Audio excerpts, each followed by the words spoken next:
Good evening, Dr. Strickland. And good evening to you, Dr. Reid. Can I be of any help? Please, could you tell me something about yourself? I'm a great admirer of your work concerning blood transfusion, Dr. Reid. I run my own experiments. I'm convinced it's the future. What made you choose to be a doctor? I'm not ashamed to admit you and your work have inspired me. I am honored to have the opportunity to work by your side. It's always a pleasure to share scientific and medical knowledge with someone eager to learn. I'll be glad to help you if I can. This epidemic may be the century's most terrible disaster, but I'm convinced that we, as doctors, are the only ones able to defeat it. I based my technique on my mentor's research. He helped me perfect my method. What is yours? I'd rather not talk about it. For now, it's just theories and first approach. My process is purely experimental and unsuccessful. As long as you're cautious and methodical, you may remain empty-handed, but you won't fail. You're not the first one to warn me, but I am convinced knowledge is the main weapon against the ravages of this epidemic. What can you tell me about the Pembroke? Well, it has always been an honor to work with Dr. Swansea. But with your arrival, I can't think of a better opportunity to learn about blood transfusion. You seem quite optimistic. It's a rare and precious attitude in these difficult times. I'm convinced that this epidemic is a test of endurance and dedication for us men of science. Questions remain about our capacity to resolve the situation. True. Last summer, during the first wave of the epidemic, I used to joke with Milton about the extra work. We're not smiling now. Do you need help with anything in particular? Well, yes, maybe. I'm waiting for a batch of products I ordered for my personal research, yet my supplier seems to have vanished. Do you want me to play the errand boy for you? Oh no, Dr. Reid. But if you went personally to his shop, what with your reputation and all, he wouldn't dare to refuse the products I need. I see. Well, give me the address, for I may pass by if I have time.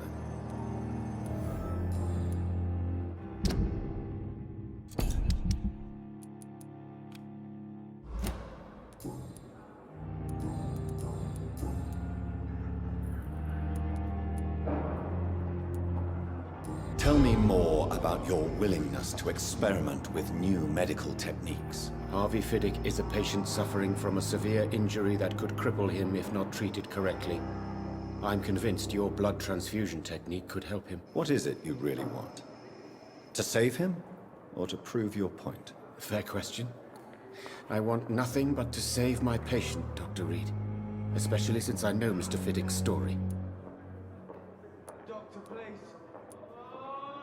Tell me Mr. Fidic's story.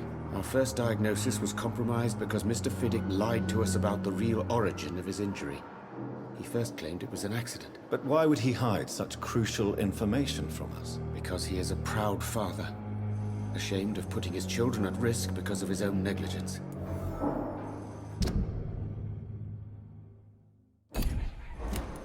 This personal involvement could also appear to be a lack of impartiality. You must know that a good surgeon must remain neutral. I agree.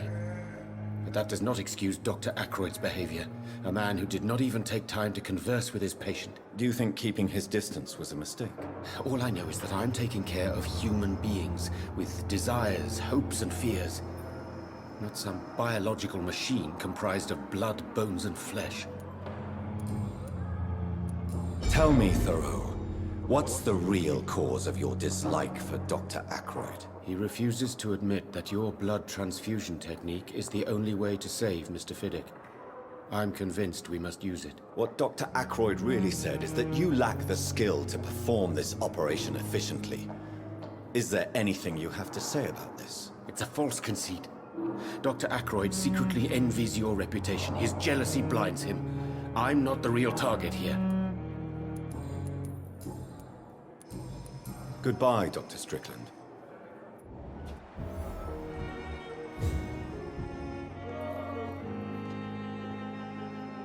I'm quite busy right now, Dr. Reid. If you have a problem with me, Dr. Ackroyd, please feel free to tell me. Dr. Swansea has imposed your presence on this hospital without asking anyone's advice. The benefit of his position. But I don't agree with it. I know we've never met before, but I believe this hospital could use all the help it can get. You will agree with that, I'm sure. Oh, but I have heard about you, Dr. Reid. Of course, you can't say the same about me, since I have not wasted my time courting the press.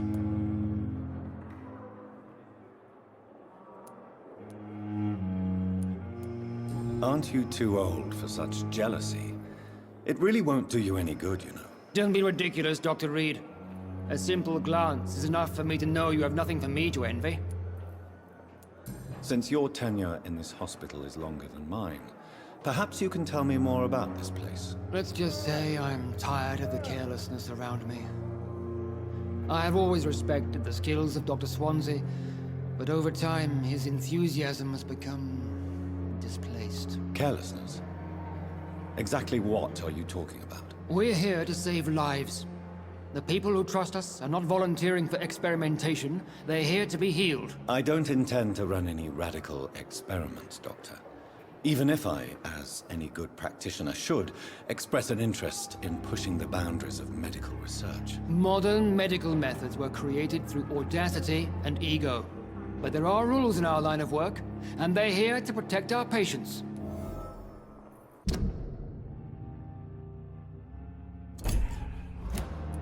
Tell me, Waverly, what do you think of Dr. Strickland's enthusiasm for his experimental research? Strickland is playing with his patients' lives for pride and glory. Now that, sir, is unethical. Are you thinking about something in particular? Harvey Fidic needs delicate surgery. I believe we should stick to the usual procedure, but my young colleague obviously disagrees.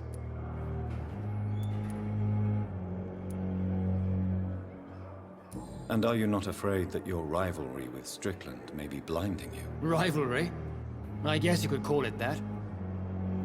But I will never be childish enough to let my personal feelings affect my judgment. Why do you wish to lead this surgery? I strongly believe that Mr. Fidic should not be butchered to test an unproven procedure. Other people may say that's too conservative a point of view. Conservative? And what are you going to say to Mr. Fidic if he loses his arm because of the operation? Because that's what's going to happen if the surgery is a failure.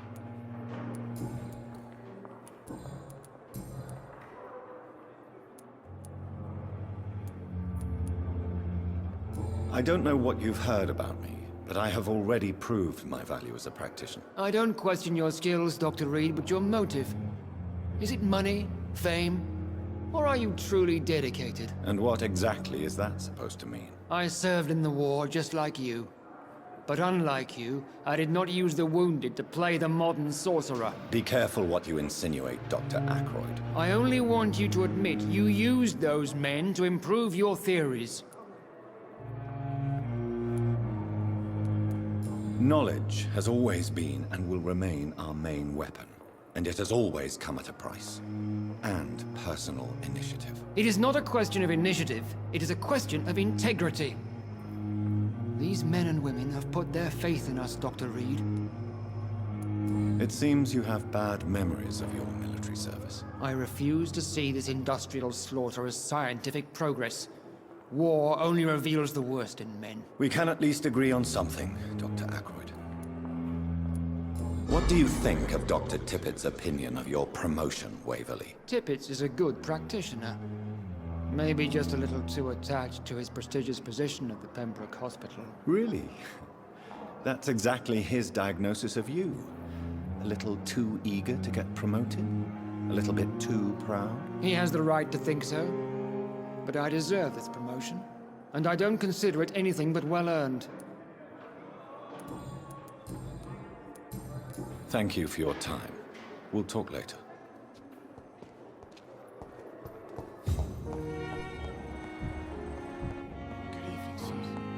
But in the circumstances, I'm willing to give you the benefit Good evening, Mr. Fidic. Good evening, Dr. Reid. Any news about my operation?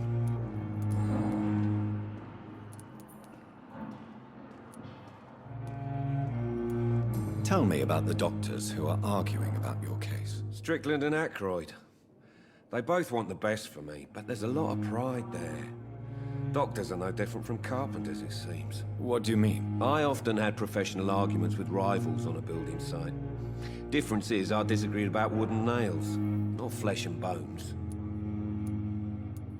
Tell me about yourself, Mr. Fidic. I'm just a regular guy waiting to get his arm fixed, so I can return to work and to my family. I was more curious about what you were doing before being hospitalized. I'm a carpenter, and a good one too. But that means I need both arms to feed my family, Dr. Reid. Are you satisfied with your treatment here? Well, it's clear that I've chosen a bad time to be injured. Forgive my bluntness, but you seem overwhelmed by cases of the flu. I won't lie to you about it. I'm afraid we are. Are you sure you don't want to operate yourself, Dr. Reid? I have the feeling you're very capable. And your colleagues seem to think so too. In other circumstances, you would be right. But for now, I don't think I can take on the responsibility. My apologies.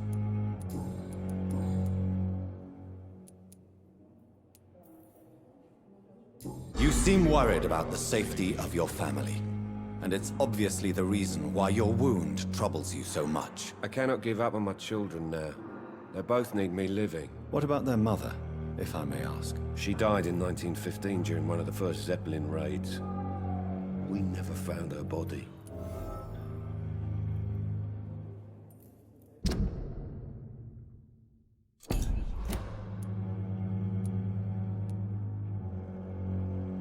Tell me more about the death of your wife, Harvey. 1915. I was in the army, building workshops for the Royal Flying Corps. Helen was happy I wasn't sent to the front. What happened? The Germans sent Zeppelins to bomb the construction site, but they missed their target. My wife was bringing my dinner when the bombs fell.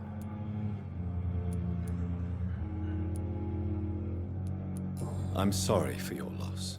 So many died during the bombings. I served in France and witnessed the carnage there. I would like to say that she didn't suffer. Truth is, I have no idea. I just know that I'm all that me kids have. Poor little bleeders. How are your children after losing their mother? They were smaller then. The only good thing about this is my Helen didn't bring them with her that night.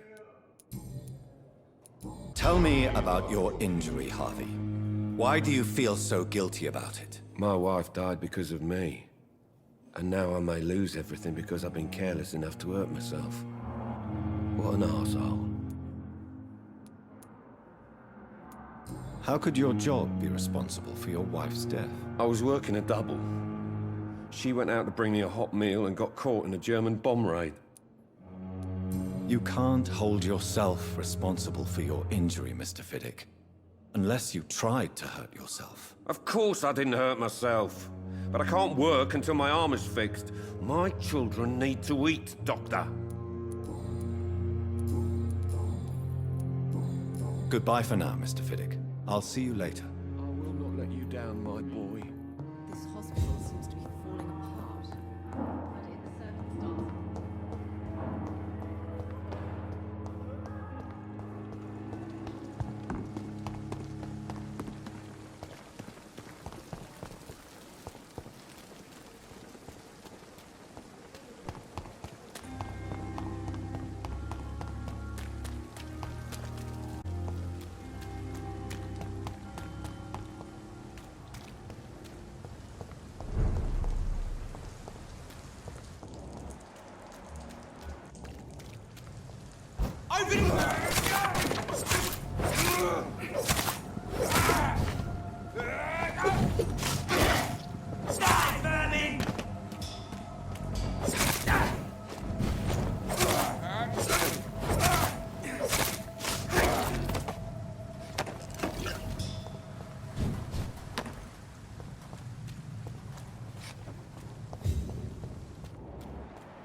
Opium is one of the main ingredients of Strickland's medication.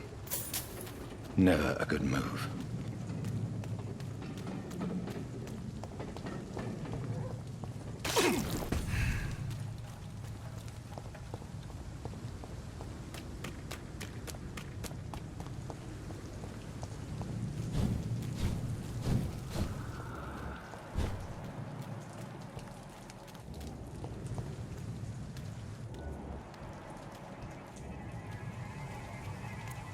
Sorry, sir.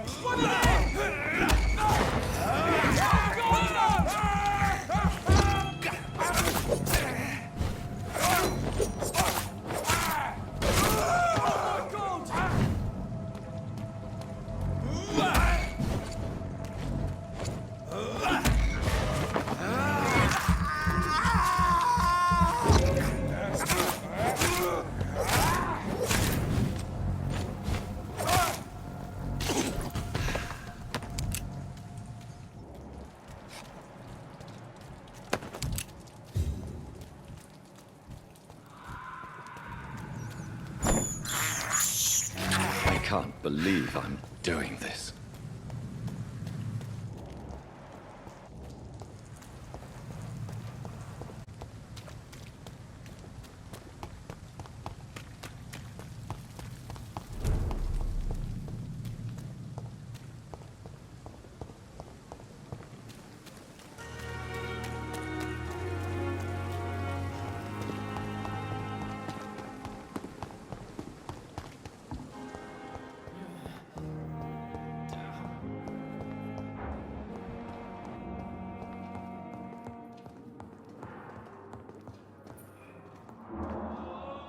Good evening, Dr. Strickland. And good evening to you, Dr. Reid. Can I be of any help?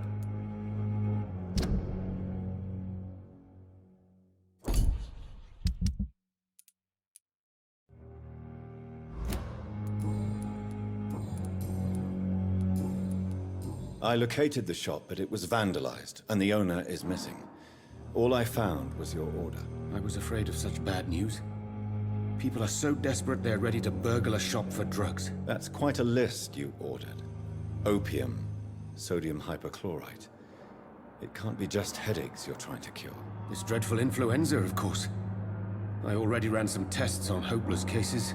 Without success, I must admit. Do you realize you could create a lethal poison without the correct dosage? Then there are the legal ramifications. Is this not true of any medical substance, Dr. Reid? However, if you would agree to improve it, I'd be glad to accept your help. As long as you promise to be scrupulous with your experiments, I may try to gather these substances, and even help improve upon the mixture. That's all I'm asking for, Dr. Reid. That's all I'm asking. What do you think of Dr. Ackroyd's aversion to modern medical methods? It's a shame he's so narrow-minded. Dr. Swansea taught me that science is about exploring uncharted territory. I'm convinced that's true. With the influenza and all that's going on, you should put your differences aside, don't you think? Why is it so difficult to work together? I believe that if Dr. Ackroyd had been the one to discover the transfusion process, he would be the first to recommend its use. So you believe it's just a question of jealousy and pride? Dr. Ackroyd is as proud as he is blinded by his obsolete concept of medical science. Goodbye, Dr. Strickland. Good evening. And good evening. I can't let Goodbye, Strickland Dr. put his patients at risk with opium. Perhaps an adjusted formula will deliver more of a placebo effect. I never could keep anything from her.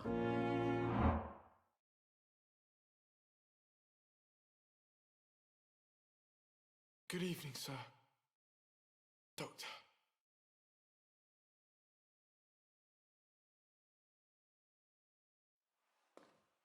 Good evening, Dr. Strickland. And good evening to you, Dr. Reid. Can I be of any help?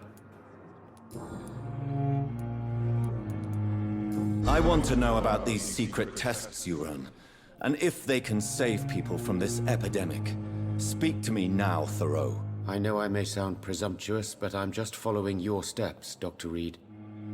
I'm casting away the shadows of ignorance by daring to face them. Self-confidence is essential in our line of work, my young colleague, but only if tempered with the correct amount of cynicism. But you never doubt yourself, Dr. Reid. I've read all your articles and books. You performed the most daring research during the war.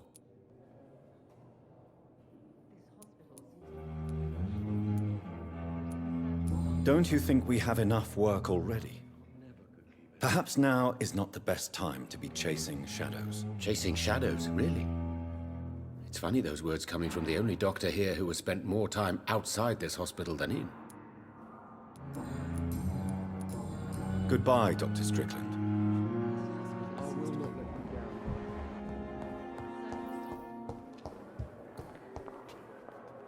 I'm quite busy right now, Dr. Reid.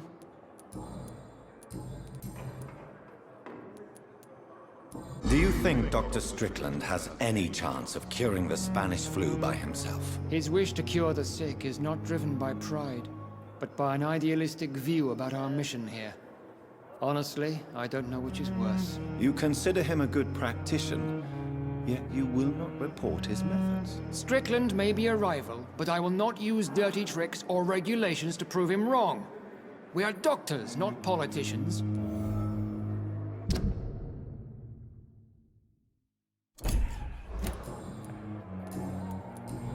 Thank you for your time. We'll talk later.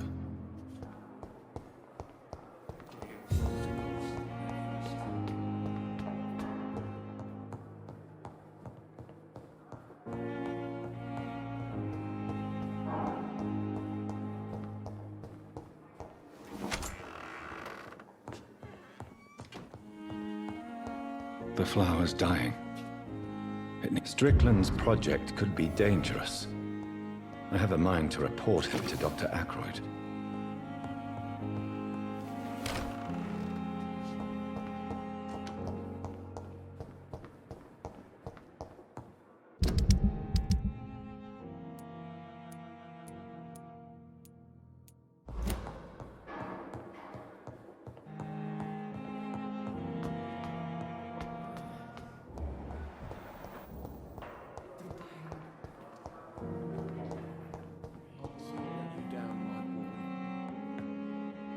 I'm quite busy right now, Dr. Reid.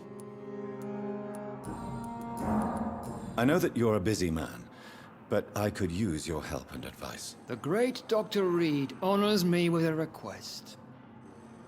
What is it exactly? Dr. Strickland devised an experimental drug for the Spanish flu that he asked me to manufacture. You know what I think of fringe medical experimentation? That's exactly why I want you to keep the result, Doctor. I made sure it won't harm anyone, but I'd like you to take care of it. I see. Put it in my cabinet. I'll give you the key. I'll make sure no one uses this medication by mistake. I'll do that. Thank you for your help, Dr. Ackroyd. Thank you for your trust on the matter, Dr. Reid. Thank you for your time. We'll talk later.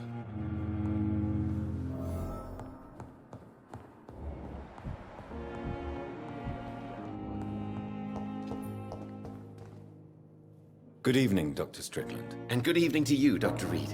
Can I be of any help? Did you know Dr. Ackroyd never reported your experimental research, despite the fact he doesn't agree with it? Really? I didn't suspect he knew about my work. I must confess I am surprised. Perhaps he thinks you should realize for yourself the danger of what you're doing. See how condescending he can be? My God, he can be so irritating. Goodbye, Dr. Strickland.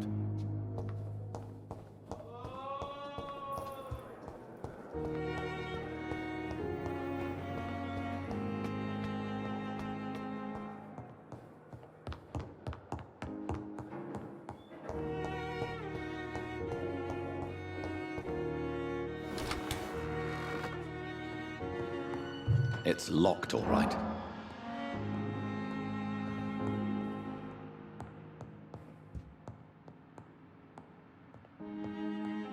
Now that Dr. Ackroyd has been warned, he should make good use of this formula.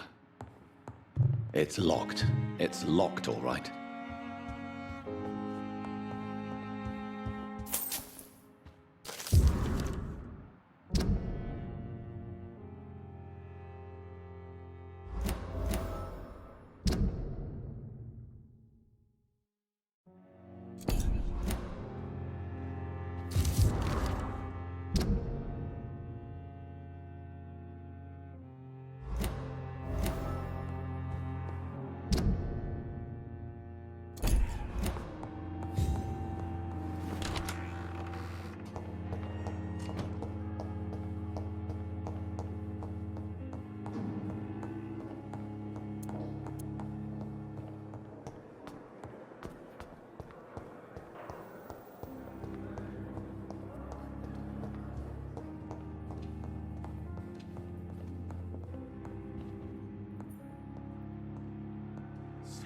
Good evening, Doctor.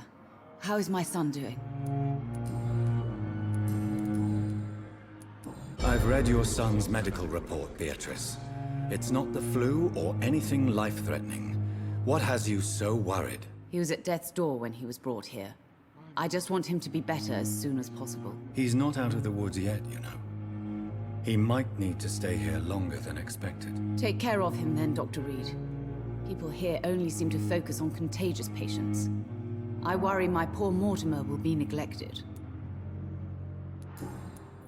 Goodbye, Mrs. Goswick. Good evening, Mr. Goswick. How are you? I'm okay. Your medical report says you're not affected by the Spanish flu. What do you think of that, Mortimer? Does it make me happy? Not in the slightest. If it was up to me, I would have left this place long ago. I know I don't belong here. And why do you think you don't belong here? I know the staff have more important things to do than look after me. There's plenty of patients here who need their attention. I have to go now, sir. But don't hesitate to contact me if you need any help. Good evening, sir. Doctor.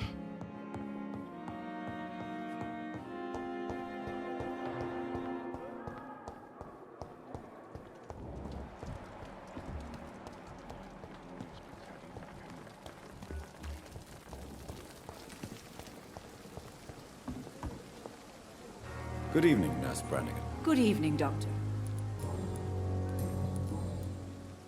According to the report I read, your unprofessional conduct put a patient in danger, Gwyneth. That's not true. I know when my patient's life is at risk, and I'm more competent than a lot of doctors that I know. Problem is, I'm a woman. I don't see what your gender has to do with your abilities, Nurse. Yes, nurse. Because I'll never be a doctor, no matter what my skills. I could make a decision that could save a life, but oh no, that's unbecoming conduct.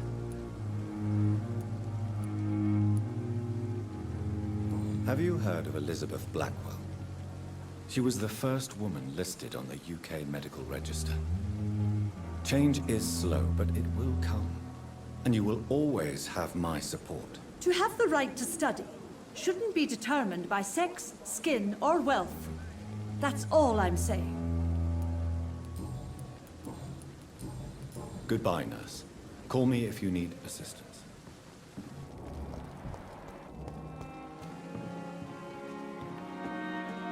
Good evening, Dr. Tibbets. Dr. Reid, any good news to share?